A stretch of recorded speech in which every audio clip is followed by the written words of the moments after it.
Caleb Mazurkiewicz, welcome to the Thought Room. My brother, my actual brother. How you doing? Fantastic. Happy to be here. Yeah, you're the first member of the family to be on the show. So glad to have you here. Yeah, it's a blessing. You're actually traveling across the country right now in a van that you're building out. Correct. You want to talk about that a little bit? Sure. So you stopped through Austin here. Yeah. Me and my partner, Mel, are going on a cross-country trip in a van that I bought last September. Mm-hmm. I've been doing the build-out myself, and it's been a learning process, to say the least. Mm-hmm. Spent a lot of time reading and researching. I like to do things in a certain way, so I spent a lot of time using the van right off the bat. And well, first it was just like an empty shell, right? Exactly. You just ordered a van. Yeah. So I wanted something I could stand up in, so we could fit two people and a dog comfortably in there. Right. I started with my bed and then kind of built the necessities in as I was using it. And it got to the point this summer where I was very happy with having enough creature comforts. I decided I wanted to take it on a longer excursion. I had taken it down here for a little visit earlier this year in January. Me and my friend Simon were doing a climbing trip. Yeah, a rock climbing trip. Yeah. So that's part of the reason I like to travel, is I want to kind of explore what North America has to offer with regards to the rock and some of the different climbing styles. So I can employ all the different techniques and learn new ones as I go. Yeah. So we started our trip by going down the East Coast from New Brunswick, which is just above Maine. Yeah, in Canada. Yeah. And where you live. Where I live. Yes. Our first destination was kind of to go to this music festival in Florida where we met you guys. Yeah. Which was really fun. That was fun. So we drove down from Florida, and now we're kind of making our way west. Yep. And you stopped in New Orleans and then here. And then you said you're going to go through New Mexico next and explore. Yeah, we have very loose plans, which is nice. It kind of makes me feel very free and almost childlike. It gives me a sense of wonder because I can just roll with the punches. And yeah. So tell everybody how old you are. I'm 27 years old. 27 years old. And you are embarking on this. How long's your trip, this van trip? We set aside roughly 4 to 5 months. So we took off on the 20th of August. And we're hoping to be back sometime around February, maybe March. Yeah. And so you're 27 years old and you're able to go on a van trip for 4 to 5 months. So the question arising, I'm sure, for some people is like, how on earth can you do that? Don't you have a job? I do have a job. Yeah. So you want to talk about what your company does? Sure. So I started a company. I co-founded it with a friend of mine, Kyle Landry. Who hopefully by the time this episode we're recording right now airs, the previous episode that we just recorded this week was Kyle interviewing me. Yeah. So people will have much more of a context too for who Kyle is in our lives. So I guess to back it up a little bit, to give you context of how I know Kyle. So we met in university. We were doing a program called Geomatics Engineering, which is essentially the study and representation of land bodies and also celestial bodies with regards to our planet.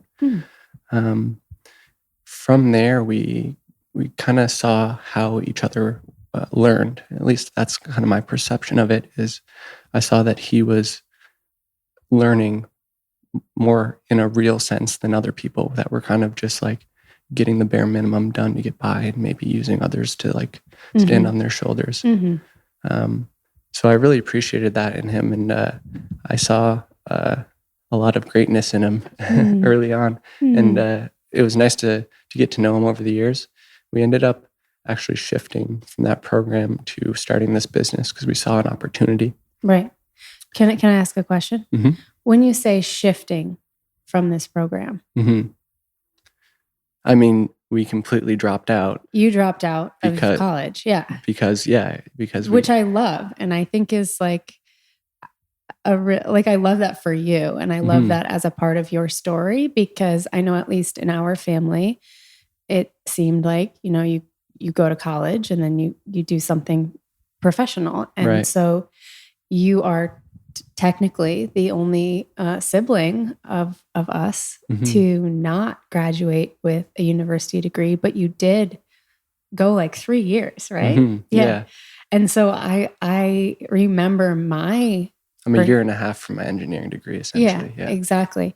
And because you saw this amazing opportunity, which now has led to your success, which we'll get to. But I remember my perception of when you were doing that, I got to admit, I had some judgment. I was like... Yeah, a lot of people did. I was like... You could feel that. Okay. Yeah, I'm sure. Yeah. And what was that like? I mean, for you to rub against all that? It showed me something that's really important to me in life now. And that's kind of taking that step, putting yourself on the line, being vulnerable and being willing to accept the consequences.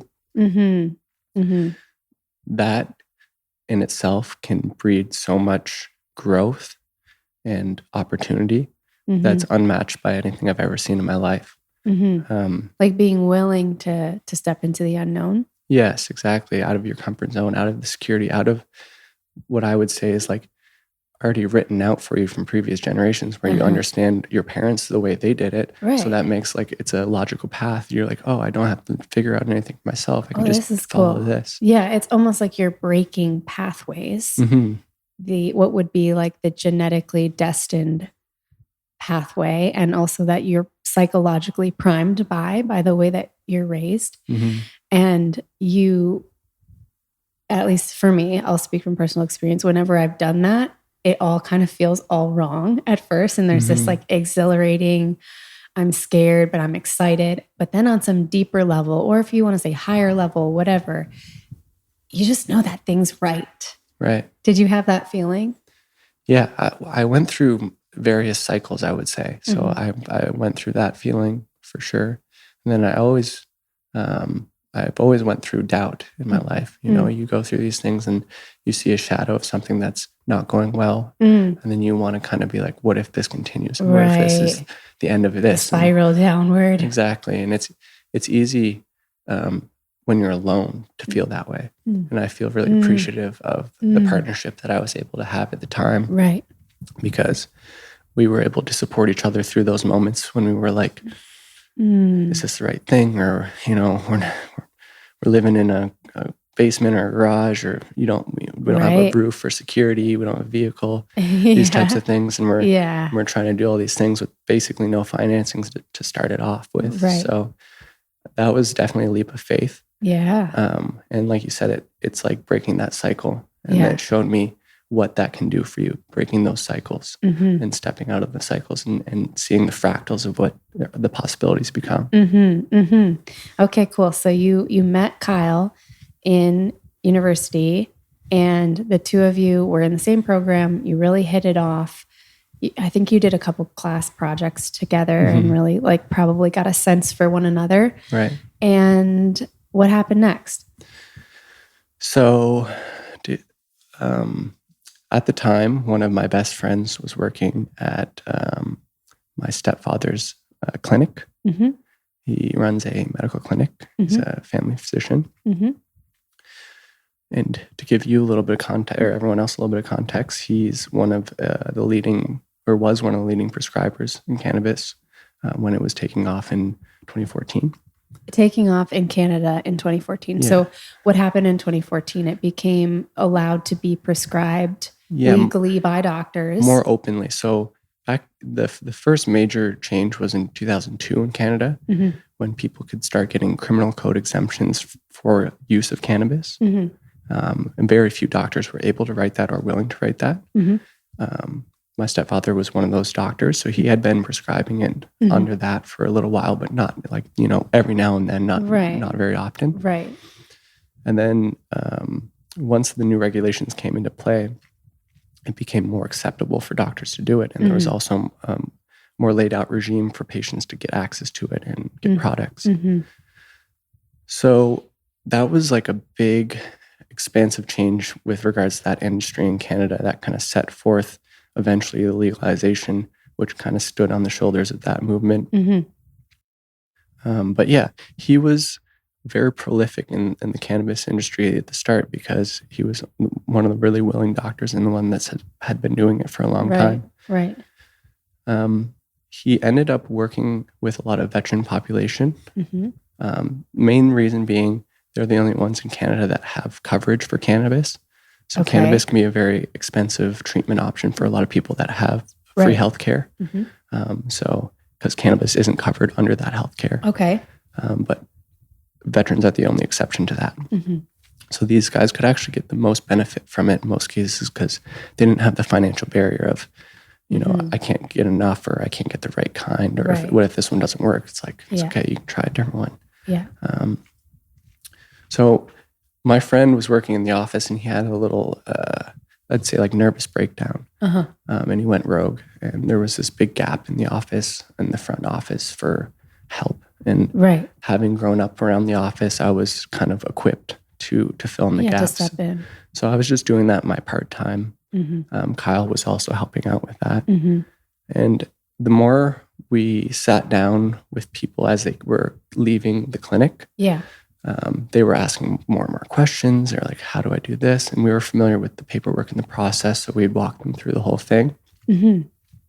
So you started to kind of learn about the ins and outs of what was happening with veterans and cannabis in the medical industry. Yeah, we had to like learn the regulations too at the time so we could figure out how to get people signed up and what their rights were essentially as patients. So we became kind of like subject matter experts with regards to that very quickly. And organically, from our own experience, we were giving people kind of a little bit of direction with regards to how they can make this work for them and kind of some tools to use. Like, what do you mean? Like, what does that look like? It really depends on the person's starting point. A lot of the population we work with, so I'll speak to that, are kind of resistant to cannabis. They haven't had a lot of success with it in the past or no experience whatsoever. So it can and there's a connotation around it. There's a stigma. Stigma. So like, give me an example of that would come in and be like. So we'll address everything from like understanding the mechanism of action on the body to understanding what's happening molecularly when it's growing. And then we'll go into how it's going to impact their lifestyle and how we can integrate it into their lifestyle efficiently and what they're looking for out of it. Do you find when you have those conversations, you actually get to perceive a shift in the person's understanding of the cannabis plant? And it kind of goes from thinking about it like weed, I don't want to smoke weed. And let's go there. To like this space of like, wow, I'm being educated on this medicinal plant. I now understand the science of it. I understand what cannabinoids are and terpenes are. And I didn't know before, for example, that there were different strains, things like this. And do you find that those conversations really shift people's openness to it as medicinally? Yeah, that's one thing I definitely noticed was if people aren't open to it working for them, it's not going to work for them, no matter what you try. So a big part of it is addressing stigma, not only with the patient themselves, but with the family members. A lot of times, even if the patient's open to it, the family members can be a big blockage for them to getting better because they're kind of perceiving them in this way and putting them in this box. So we definitely try to address that stigma, and that comes down to what type of questions they're asking us. And you can get down to the bottom of that very quickly, and where that kind of lies. Yeah. So looping it back, you and Kyle are now helping out in our stepdad's medical clinic. You're interfacing with these veterans. Are you still in university at this time? Yes. So like kind of working part-time in the clinic. Correct. And then? So there was a shift with the clinic they had been previously working with, where they didn't really align with what their overall objectives were for their patients. And for that reason, there was a separation and kind of a gap in this education. Me and Kyle, at this point, were taking it upon ourselves to basically fill ourselves with all the knowledge we could from the industry, get a good idea of what information we can say certainly, and things that are still open to interpretation and maybe not set in stone. Right.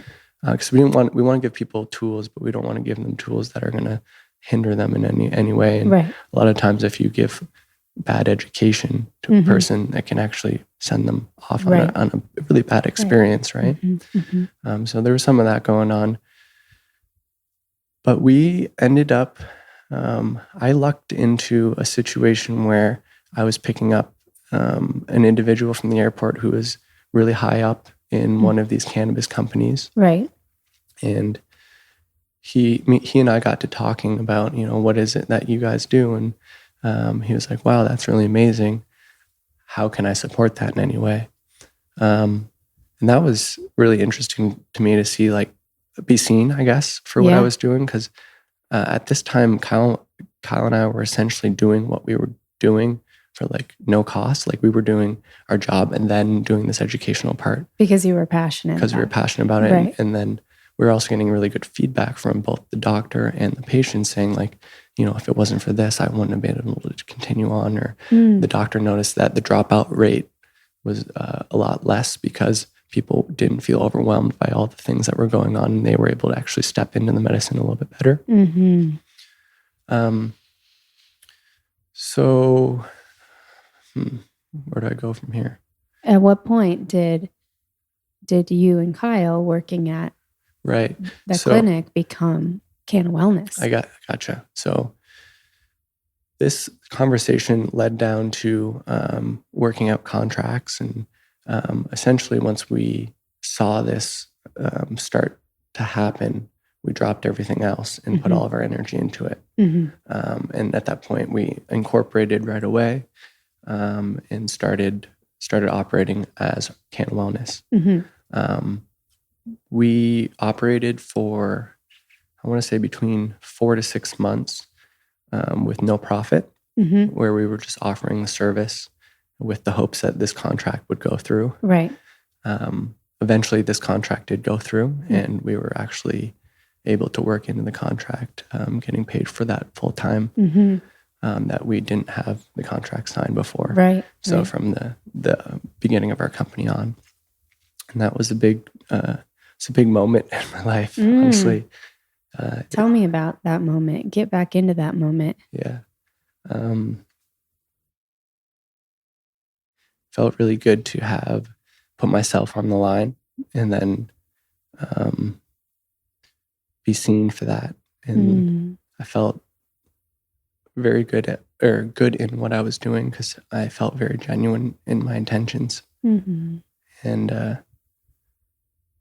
it's really powerful to take a step into the unknown and get abundance and receive that. And since then, I've had to work through a lot of feelings of unworthiness and things like that. You have? From the success of it? Or yeah. Tell me about that. I mean, that's a hard thing to describe, I find. It's like when you see an opportunity, it's so easy to see it just pass you by. Yeah.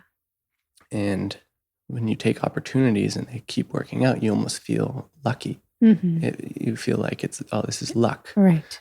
So that kind of makes it feel like you can't really sink into it sometimes because you don't feel like you deserve it, I guess. Right. Because if we're operating under the assumption that it's luck, it is under this assumption that it's coming from the outside, sort of at random, versus being generated from a deep place of self-love and what we're actually claiming and consciously creating with our energy from the inside out. Right. Yeah. I've been doing a lot of work on that recently, trying to look at the things I've done along that road that I actually am very proud of, that if I hadn't done, we wouldn't be here. Yeah.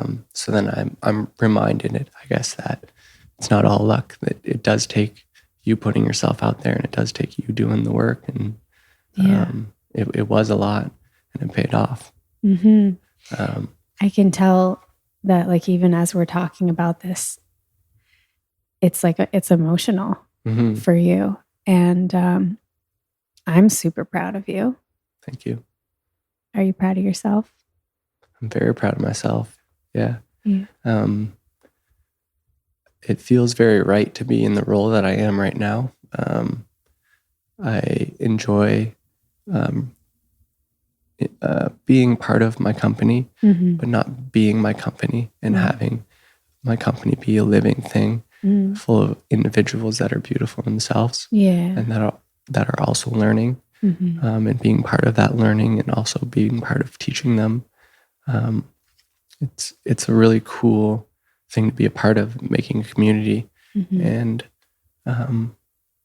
just treating people like people, not employees, has really shown face for me, because I enjoy every moment being in the office with all those people. And so you talked about how, like, the first couple months you were just not making anything. Yeah. And you were riding on this dream, right? That's when the doubt came in very hard for us. It's like, oh shit, is this going to work? Right. How did it feel when your company hit its first million? Like, what was it like looking back at what you had built and all those rogue months of just like scraping by? I'll be honest, it still feels surreal to this moment. Yeah. It's hard to sink into, because there's a part of your ego that doesn't want you to be complacent, I think. Can you explain that? This is obviously my experience, but sometimes I'll try to observe emotion more than sit in it and feel it, because I know the impact that may have subconsciously long term. Will make me require to do some work on the back end. So instead of being fully in that, I observe it, see it, learn from it, but don't let it overcome me or overpower me in any way. So it's almost like not putting blinders on, but trying to, focus, you know what I mean? Focus in on what the task at hand is. Yeah. So I hear you're still kind of in this place where it feels like a surreality, and I've also experienced pockets of my life, including, and especially this year, where I wake up inside the experience of my day like I'm in a good dream that just keeps on going. And it's indescribable, really. It's a humbling feeling. And at least for me, I have fear sometimes that it'll go away. And I just observe that in my mind sometimes, just wanting to say, well, where's the part, where does this start to go off the rails? And for me, that manifests in my control, small control behaviors, just like down to like how particular I am about where everything is in my apartment, and if something gets out of place, I'll have a reaction that doesn't make sense for the size of the thing that happened. So I start to witness those behaviors come out more. And then anxiety, sort of for me, it'll be this free floating anxiety where it's not really about anything, but I can't seem to catch my breath, and I can't. The biggest symptom of anxiety for me that I notice in my thoughts is that I'm not conscious of my thoughts, as in I'm not able to tell you what I was just thinking about as often as if I was in like a waking mindfulness state. And all the thoughts get really stacked on top of each other. Right. So sometimes there's multiple thoughts happening at once and they're pulling in different directions. Gets very noisy and the energy just feels very high. Right.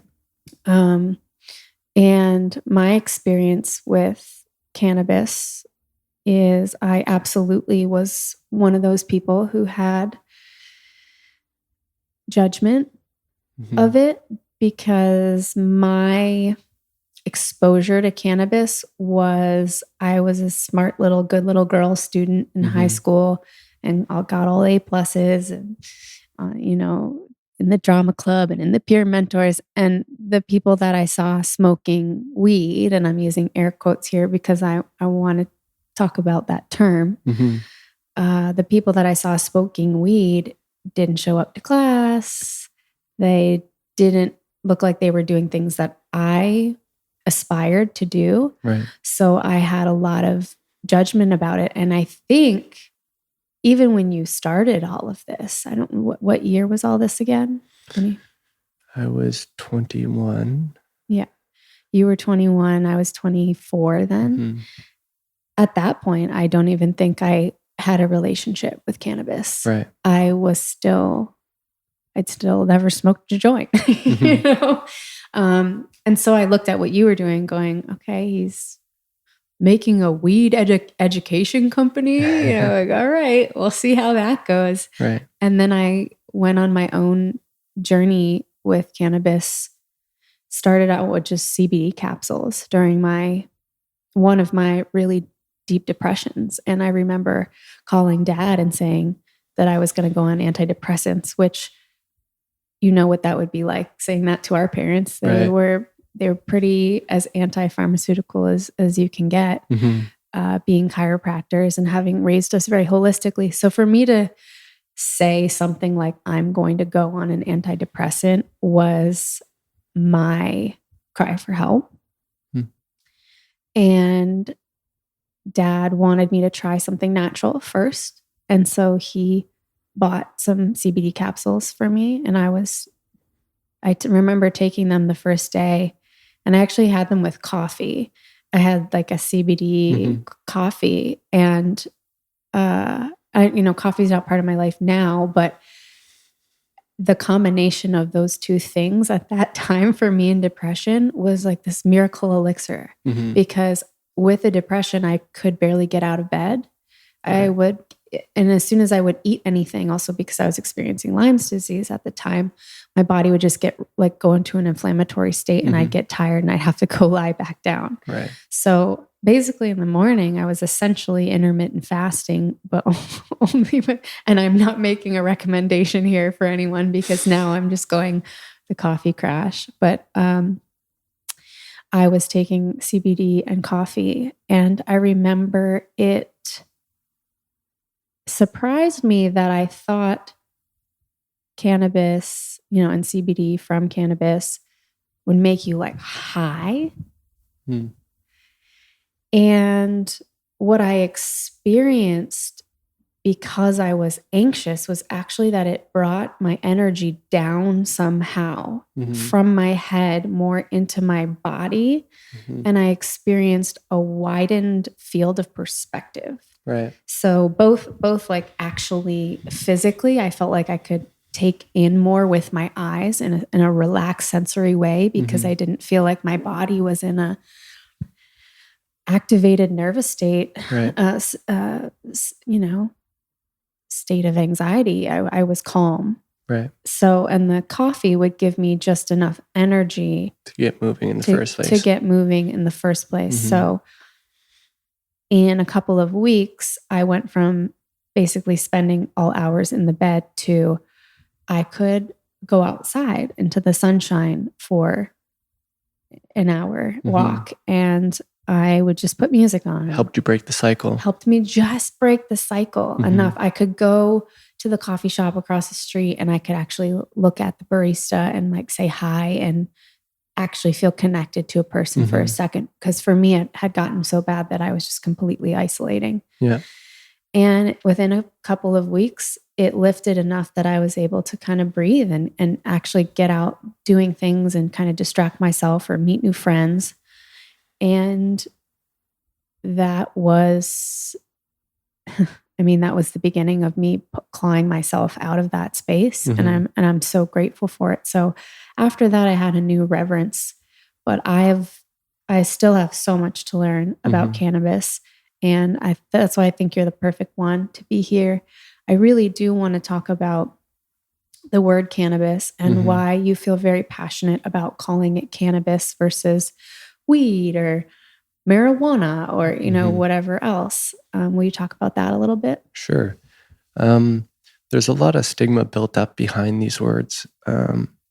So I find cannabis has the most positive connotation for people that want to have a fresh, clean look at what it can be. When we call it weed or marijuana, some of these have, both racist things attached to them and some other stigmas built into them. So calling it cannabis is just I find, more appropriate way that we can build the right perception of it. So we're allowed to accept what it has for us. Right. That's kind of what breaking apart the stigma does, is it opens us up to this. And if we're using words that kind of put it down, it's going to be harder for us to accept this as an actual medicine. And that's kind of what our education has evolved to, is creating a mindset at the end of this hour to 45 minutes to an hour discussion, that this is something to be respected like any other drug. And this is something to be used like any other medication. Yes. And it's really important to get that person to fully and deeply understand that, and not just tell them. And so I want to talk even more about cannabis. There's going to be people listening that have so many questions about the use of cannabis medicinally. I love that we're breaking down stigmas. I love that we're talking about the vets too, because I just had a couple of guests on the show doing research here at the University of Austin, Dell Medical School. It's the Center for Psychedelic Research and Therapy. It's a brand new center, and they're also focusing on the veteran population. And we are seeing that across the board with psychedelic research and these early sort of, treatment exceptions. Can you talk about the veteran population a little bit more? You're with them every day, but there's going to be people listening to this show who are veterans, who have family who are veterans, and there's also going to be people who don't have that in their life, and they really, this isn't a population that they've maybe ever considered as a vulnerable population before. Right. Will you give a little bit of background on what life is like for these people? Yeah, I can't tell you firsthand. I can only tell you through the experiences that have been shared to me. Lots of them have been really powerful, impactful in my life. But these people, at least in Canada, I can say that they come back from these really traumatic experiences, and they really don't have a whole lot of guidance on how to integrate them. And they don't have a whole lot of guidance on how to integrate into life. A lot of these people have been fresh out of high school and gone right into the military, spend all their time in a place where you don't have a lot of freedoms. You're being told what to do, and it's very regimental. To have this world of infinite possibilities and all these things that are stressors and all that stuff that they may have not been exposed to. So they kind of get thrown into this pool and become very overwhelmed most times. Because of the lack of support, we've seen a lot of post-traumatic stress disorder develop. And I would say that's what we deal with the most or see the most. Even in people that don't have it diagnosed, I'm recognizing it more and more the more I'm exposed to it. Right. And that culminates in a wide variety of symptom base. And this is basically, I imagine it like a pendulum between extreme anxiety to extreme depression. Oh. So this is kind of the reason why I see PTSD being very treatment resistant. It's because it's hard to treat both ends of the spectrum at the same time. This is why I think cannabis is also really beneficial in this situation. Is it can kind of do both at the same time, which most medications for one or the other will actually increase the opposite side of the pendulum. So it's just bringing these people from really, really dark states, and it can make people very hypervigilant and easily startled. You'll notice these people will never have their backs to the door. They'll always want to be doing constant checks on everything in the room. Yeah, their eyes are scanning the room. They're never able to be present. They're always in that fight or flight. Yeah. So cannabis is a really great catalyst kind of in your situation to breaking those cycles. I see it, this is kind of the reason why we went this way with our naming, is I see cannabis as just a part of the overall wellness of the individual. I find a lot of people put a lot of weight on cannabis for what it can do. It's very beneficial, but it's not a miracle drug. It needs to be used in culmination with these other things to actually have prolonged success with it. It has to be integrated into amongst other healthy support wellness tools systems. and stuff. So part of what we do is we start to assess those aspects of the individual, doing things like allergy testing to see if they have food sensitivities, talking to them about diet, exercise. Big one is sleep patterns. A lot of veterans, especially with PTSD, have nightmares, night terrors, tinnitus, things that really prevent them from getting good quality sleep.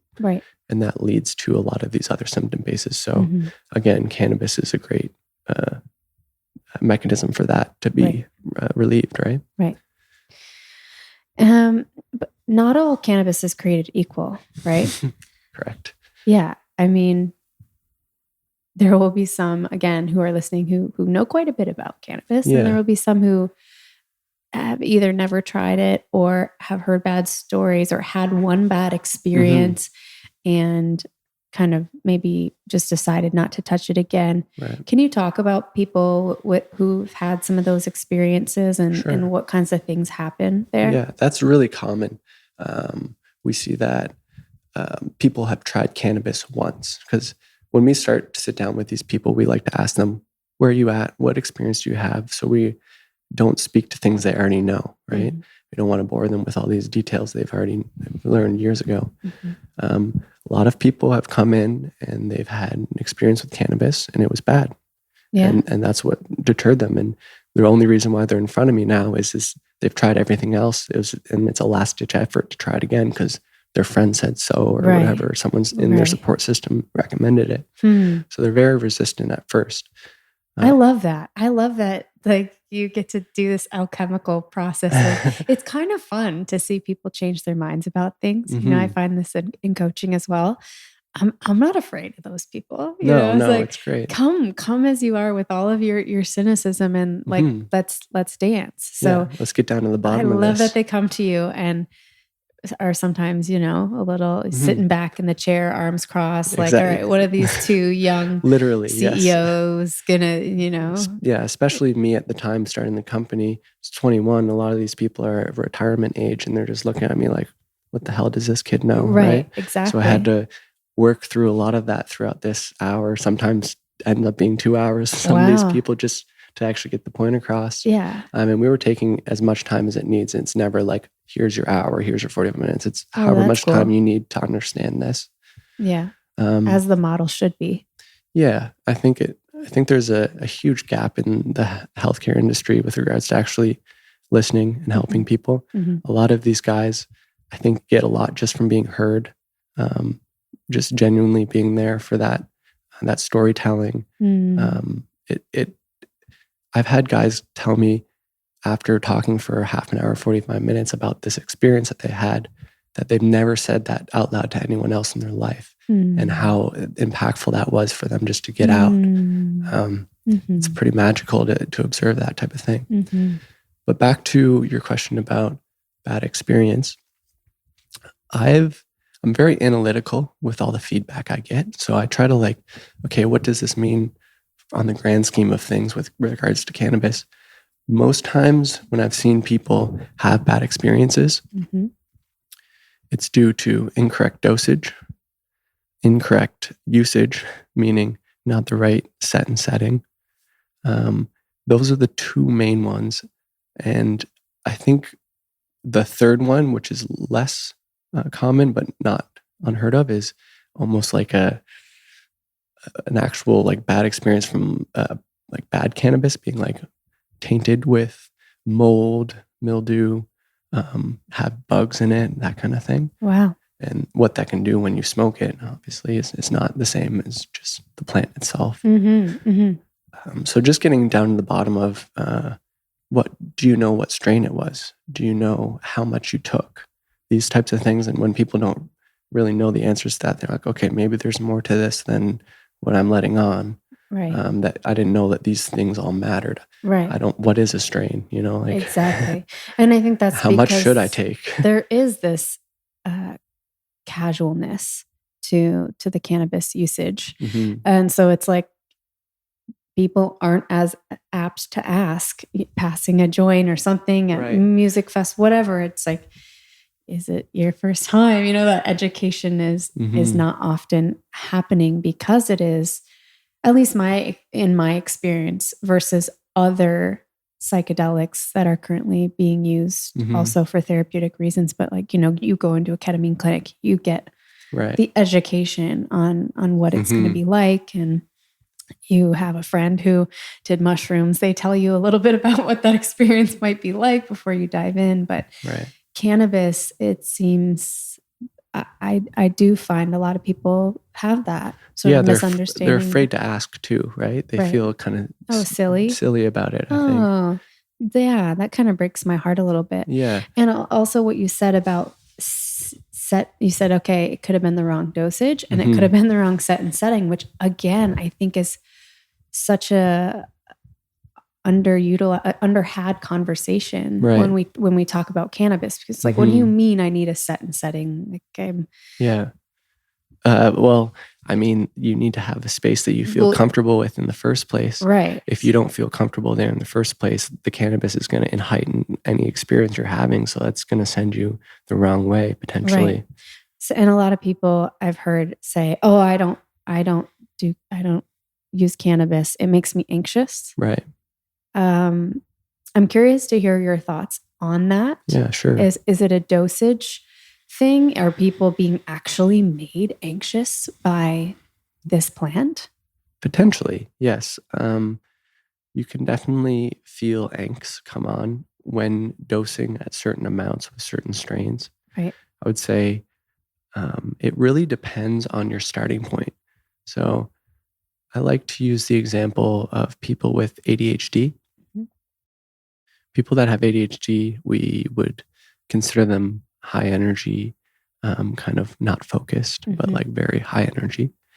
And you give them Ritalin or Adderall, I don't know what you guys do down here, but something of that sort. That's going to calm them down.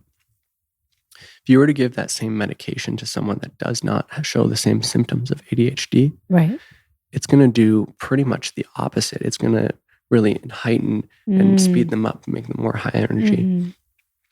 So the starting point really matters with cannabis as well. If you're a really high energy person, and you're taking let's say a sativa, which is traditionally looked at as like something that's going to bring you into uplifting, a high energy awakeness, right? It can actually do the opposite for the people that are already high energy. It can actually bring them down and make them feel more calm and in their body, right? Versus like someone that's already very calm, it's going to maybe bring them up and make them feel a little bit more stimulated, right? And the same thing can happen in reverse with with indica, which is like the other main classification. Right. When we talk about indica, or when I talk about indica and sativa, I kind of have a regret because there's so much more than indica and sativa that you have to consider. But this is like a generalization that we make so we can better understand it. Right. But realistically, there's not enough classes to break cannabis up into that would actually even do it justice. That's how much variance there is within the plant. Wow. And what's creating that variance within the plant? So you have your main cannabinoids that most people know about, which are THC and CBD. Those I consider kind of like, I use this example, the water for a soup. Okay. So those are like the base. The base. Yeah. And those will be consistent and the same across plants. So it's the THC on this sativa over here is the same as THC on this indica over here. When you start to see the other components come into play, that's when the variance shows up. So if you put, a cream base in your soup or, just salt it, it's going to give you a completely different flavor profile. Right. So I would consider the other components, mainly being the other cannabinoids and terpenes, sorry. Yeah. Those are going to contribute to the variance in effect. And also... So that's the flavor of the soup. That's the flavor of the soup. The terpenes and the cannabinoid profile. Yeah, exactly. And terpenes actually are the contributor for the smell and taste as well. Okay. Terpenes are interesting for me because growing up the way in the household we had, it was very holistic, like you said. I was always exposed to essential oils, and I was always interested in essential oils. And that's essentially what a terpene is. It's a plant essence. Essence, yes. It's an essence. Essence. A plant essence. A plant essence.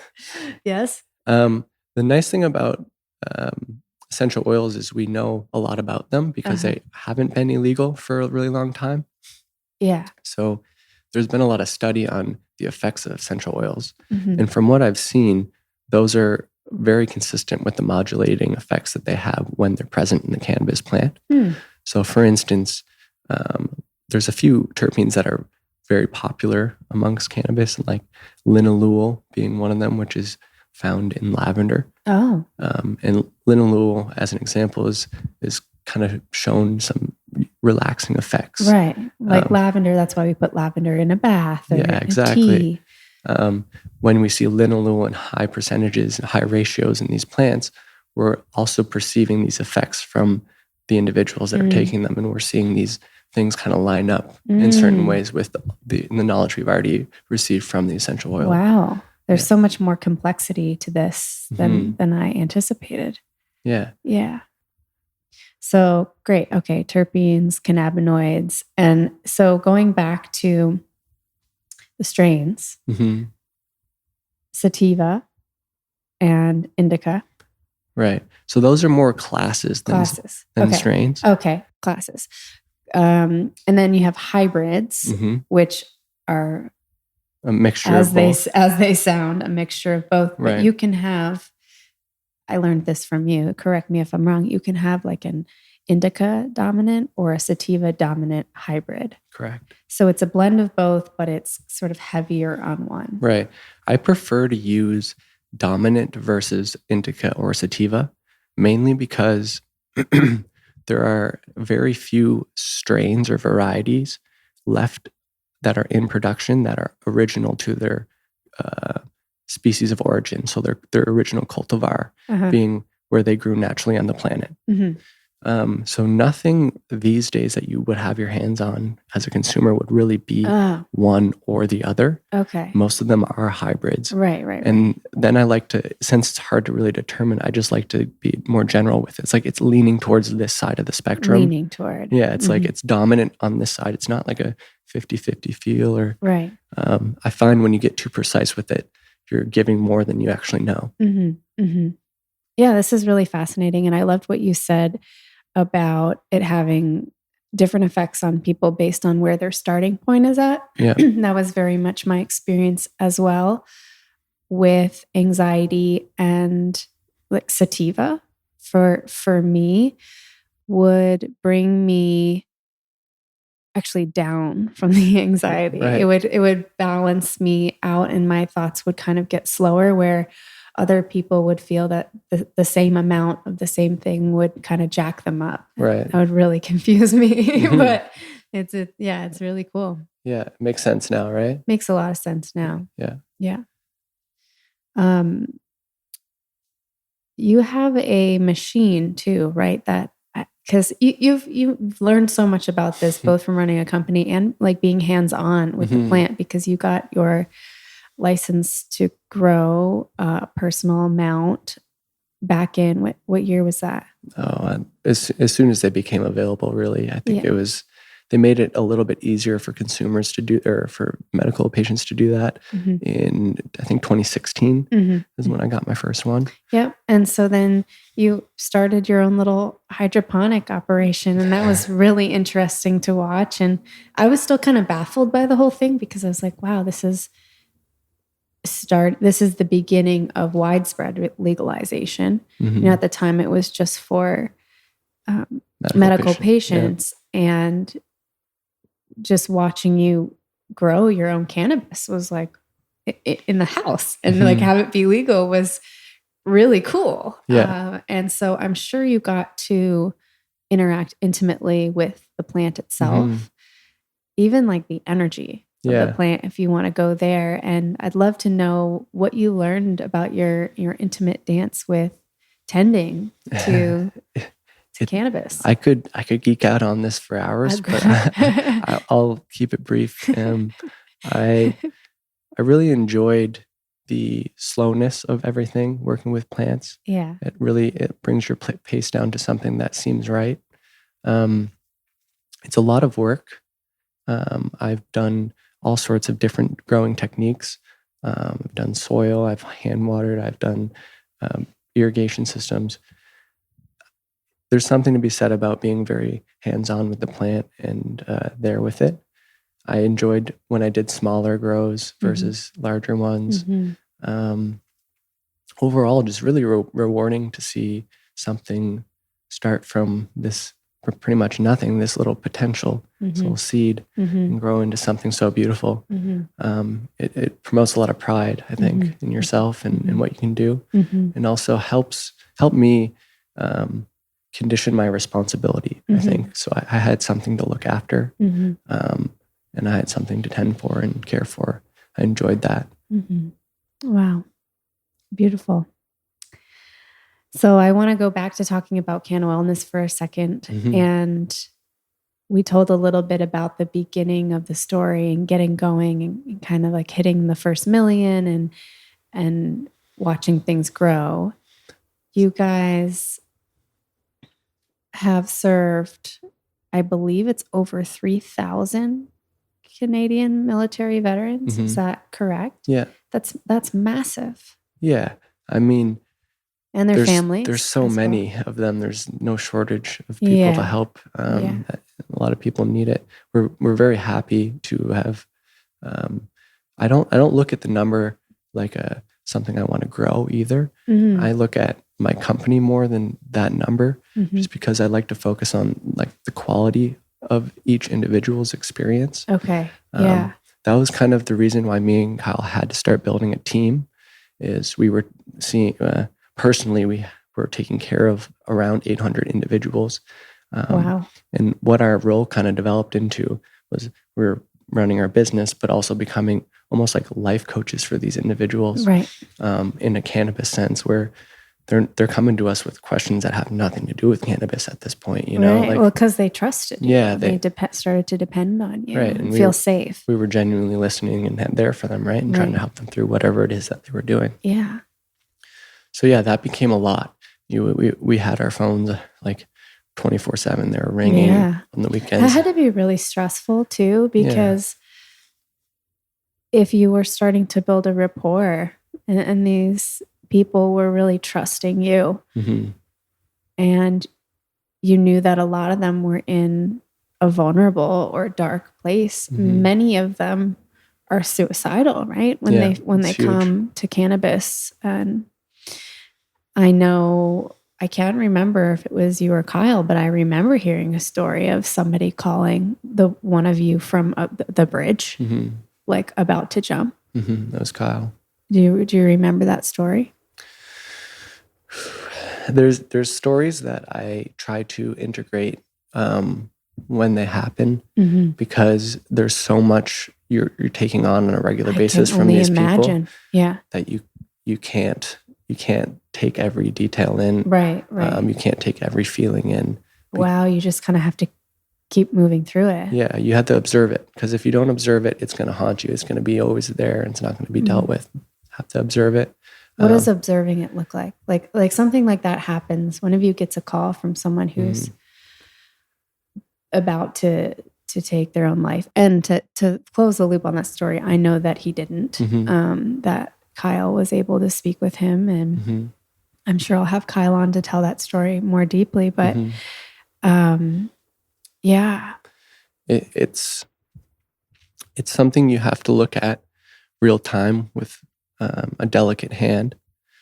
You have to, if you are in the emotion of the individual and in the emotion of the experience, you're not going to be able to really be present to help. Right. So you have to take the feelings in, observe them, but not let them overcome you. Yeah. Be you. Oh, you still have to be you. That's good. It's kind of like what I call multidimensional emotional mastery. I made that term up, so you're welcome, everyone. Trademark. Yeah, and it's this idea of like being able to experience multiple things on different tracks at the same time. Right. So it's like an emergency happens, and you on one channel are experiencing, holy fuck, this is so scary. Oh my God, what do I do? And then there's another channel that just lasers in and goes, yep, like raises their hand and like jumps in. And that's the mother that lifts the car off her kid or whatever. So yeah, so I think for that type of situation, after you observe, if that's exactly happening, is you're still tracking in the background all those emotions. You're still observing them. You're just not experiencing them at that time. Right. You still have to experience those emotions. So a lot of the time at the end of the day, Kyle and I, or a lot of our team members do this as well. They sit down together and they discuss some of these things and integrate them. Wow. So it's like, there's something really impactful. You get that out. You talk about it. It's like, this guy talked about killing himself today, and he was on the bridge. And then you kind of sit with that together, and like, man, that must be really hard. Right. And then that's when you have that experience, when it's right to have the experience. This is making me tear up, Caleb, just because that's so beautiful that you have built a company and a community that has time to process these things together. It's thank you for making our world better. It's really cool. We're really trying, honestly, genuinely. Yeah, your team is awesome. So shout out to the CannaWellness team. They rock it. Yeah.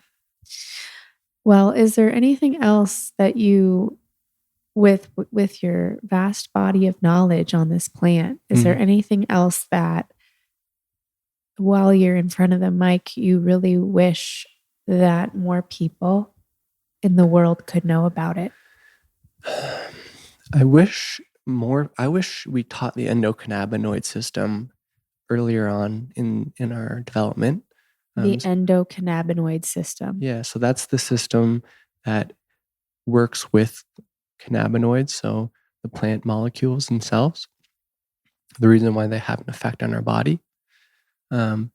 This is a huge system in our body that we are more and more, we're learning more about it every day, but we didn't really talk about 10, 20, 30 years ago.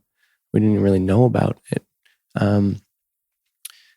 If people have any resistance or questions about cannabis, I think they should look in the endocannabinoid system and what it does and what it regulates. I think of the endocannabinoid system kind of as a maestro for an orchestra. Yeah. And the orchestra being the different systems in the body.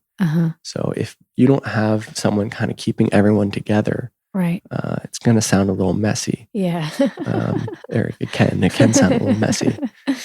So yeah, definitely have been observing what it looks like to have a dysregulation in that system and what you can do with the adjunct of external cannabinoids to balance it out. Beautiful. And what are your hopes in general for the direction that you see cannabis, the cannabis industry, cannabis being used for healing and therapeutics? What is your vision over the next, 10, 20 years? Where do you hope to see the awareness moving? I see every day more and more people opening up to the idea of cannabis. So for me, it's not hard to imagine a planet where everyone's okay with everyone doing their own thing. And I think this can be a great movement towards a greater change with all substances, where people can use them in a way, whatever way they see fit, without any sort of social stigma behind it. Right. I think that would be a really beautiful place if we're all feeling comfortable enough to learn about ourselves through different psychedelics and tools in our environment that we have available to us. Beautiful, beautiful. And I find it likely that there's going to be at least one person listening to this who's really excited to dive down their own rabbit hole of learning more about cannabis. If they're listening to this and something has piqued their interest, are there resources that you highly recommend, either favorite books, audiobooks, documentaries, or other podcasts, even, academic literature, if there's any research that you tend to cite, or your website, those kinds of things, so that people can have some free or cheap resources to learn about cannabis?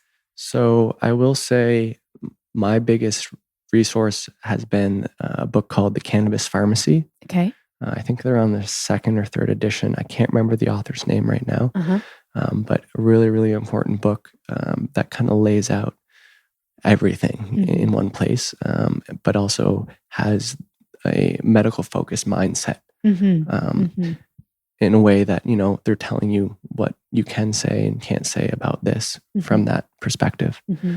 And then you can find some information on our website. It's CannaWellness.ca. But there's definitely a lot of research papers and things out there. If you want to get really deep into it, I recommend reaching out to me directly, and I would be able to point you in a better direction for that. And, great. Where can people reach out to you directly? Maybe your email address, your website, or Instagram? Yeah, my Instagram is 100% fiber being written out as a word. And fiber as well, being written out as a word. So 100, the number. Yeah. And then the words percent fiber. Yeah. Okay. And do you have a CannaWellness email? I do. It's my first name at CannaWellness.ca. So Caleb at CannaWellness.ca. Yeah. Beautiful. Yeah. Caleb, I've loved having you. Oh, thanks for having me. On the Thought Room. I'd love to come again. Yeah. You're deeper. Welcome back anytime. Yeah, for sure. Absolutely. Thanks for sharing everything. Thanks for the work that you're doing out in the world. And I hope you have the best van adventure. Thank you very much.